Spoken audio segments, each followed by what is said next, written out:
Assalamualaikum warahmatullahi wabarakatuh guys. Apa kabar kalian? Semoga kita selalu diberi kesehatan dalam menghadapi wabah COVID yang sedang melanda dunia ini. Sadar nggak sih guys, pandemi COVID-19 kali ini banyak merubah cara kita beraktivitas. Salah satunya dalam dunia bisnis loh. Sebelum masuk ke materi, aku mau baca ini yang berpartisipasi dalam membuat video ini. Rido Firmansyah, Fajar Wanda Putra, Erma Supriyani, Lulu Zahra, Novaliana. Dan terima kasih untuk Pak Kris yang sudah memberikan sumber untuk dijadikan video ini. Dalam perubahan subbudaya, konsumen perempuan akan lebih berperan. Seperti yang kalian tahu, banyak wanita yang memiliki posisi strategis.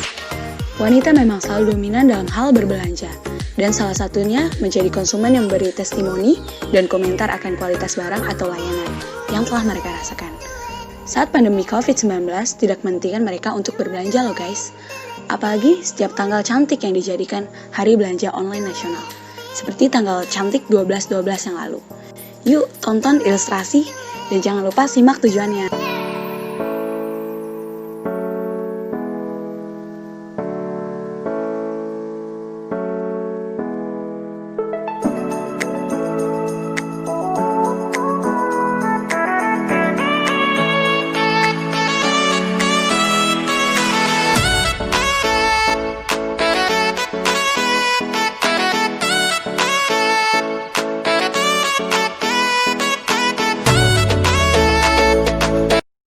Tujuan pembelajaran agar para audit dapat mencermati perubahan subbudaya di era pandemi menuju subbudaya baru pasca pandemi, sehingga dapat menjadi pertimbangan dalam membuat strategi promosi bagi para pelaku usaha baru maupun lama.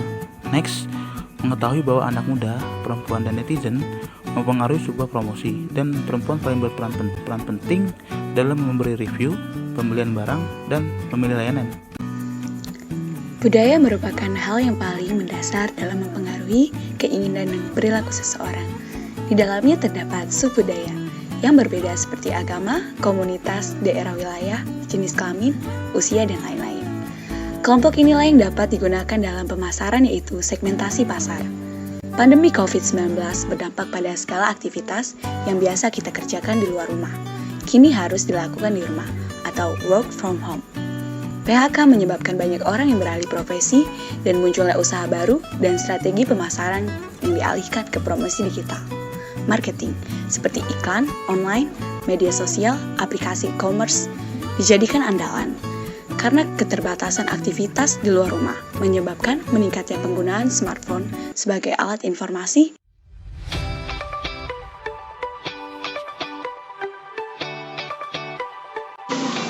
Faktor yang mempengaruhi perubahan subbudaya yang terjadi karena kemajuan teknologi informasi yang begitu pesat, ditandai dengan meningkatnya penggunaan smartphone dan akses internet. Banyaknya aktivitas media sosial telah turut mengubah proses bisnis.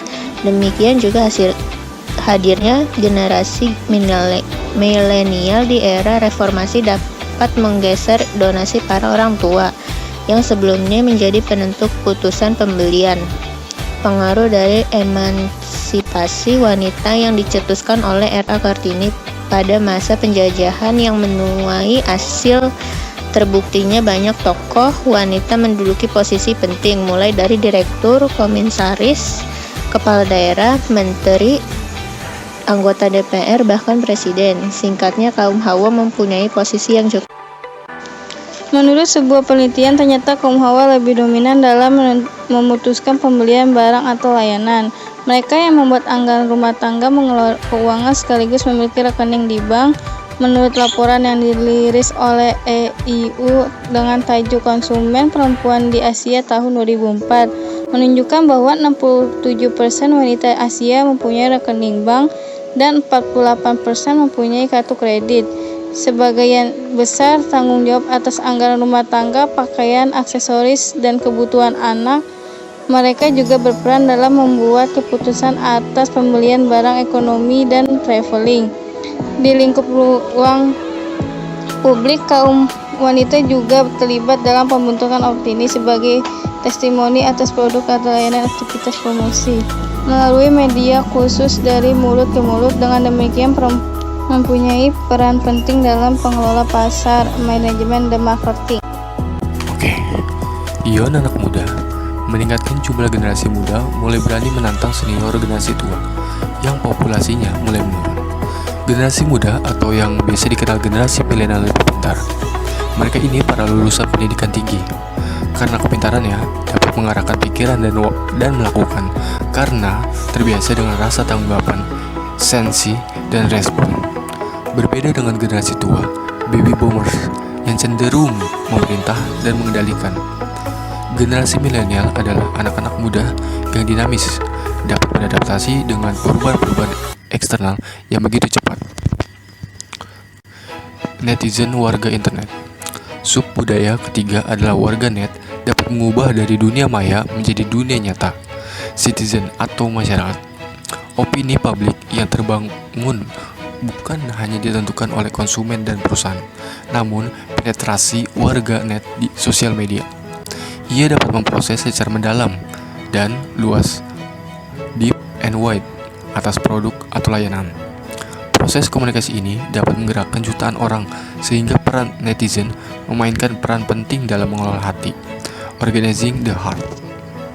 Thank you. Kesimpulan, wabah pandemi COVID-19 mengubah budaya lama menjadi baru.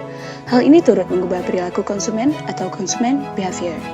Dalam berbelanja, para konsumen beralih menggunakan media internet atau e-commerce, sehingga para perusahaan menggunakan media iklan yang biasa digunakan oleh generasi milenial.